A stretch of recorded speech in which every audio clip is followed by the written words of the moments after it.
31节的感动时刻小旅行的时间，我们带您来到花东纵谷上体验茶香飘逸。这是鹿野高台的地形种植出独特的红乌龙，体验手工摘采1心2叶。一路上竟然发现这儿的好茶，还有槟榔鞘和客家花布包装，还有茶入菜等着您来品尝。透过镜头一块看看。清晨的光影像是在日晷上移动，苏醒了纵谷里的大地棋盘。茶树一望无际的墨绿里，却早有采茶妇人穿梭忙碌，为鹿野著名的红乌龙摘鲜取嫩，让旅人忍不住加入这单纯却不单调的行列。1心2叶就这样摘。天时地利的东北季风，这个吹来的矿物质会连在我们的茶叶上面，发酵呢会特别的香，特别的好。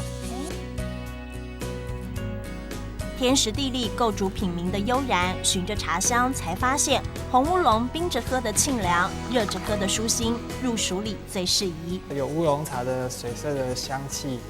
滋润，然后又有红茶的甜甜的那个滑润的感觉。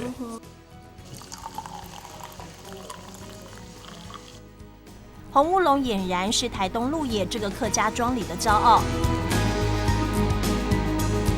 大红花布的加持，结合了当地的槟榔鞘，有最独一无二的装点。刚开始只是想做一个就是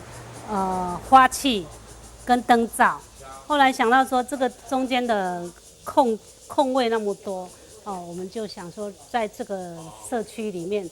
蛮多的农特产品那茶叶也算是大宗，所以呢大家都希望说把自己的比较有特色的茶包装推出去，让客人可以眼睛一亮，自己体验自己剪啊。身体的部分差不多有2/32，前刺再大一点没关系，就一直斜角上去。这是我们龙眼的5点立夏。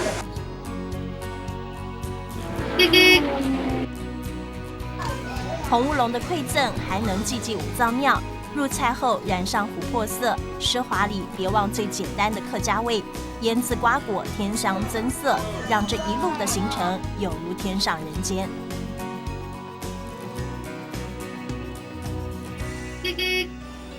纵谷的蓝天无边际和脚下叠踏的茶园在那一方相遇，我们等着鹿野的红乌龙、琥珀色的茶汤，以梨流淌，洗尽烦忧的感动时刻。